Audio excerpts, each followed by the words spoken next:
Det er nok det der med at kunne gå i dybden med et emne, hvor det er, at man selv har valgt sådan meget specifikt, hvad det er.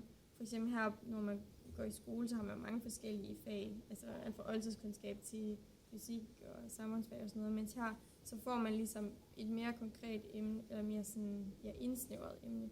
Og så nok også dermed, at man er blevet lidt ældre, og ja, man kan være lidt mere selvstændig, tænker jeg.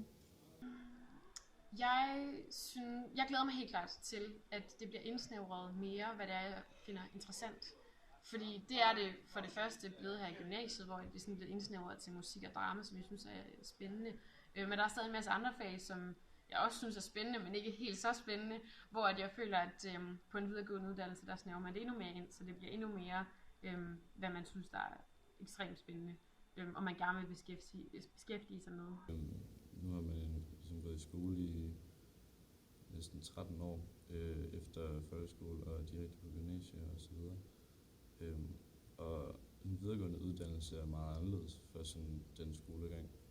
I hvert fald de uddannelser, jeg gerne vil på, som så den kunstneriske, som er meget det her med, at man fordyber sig i en interesse, som er en helt anden måde at uddanne sig på, hvor man næsten føler, at man bare udøver en hobby på en eller anden måde.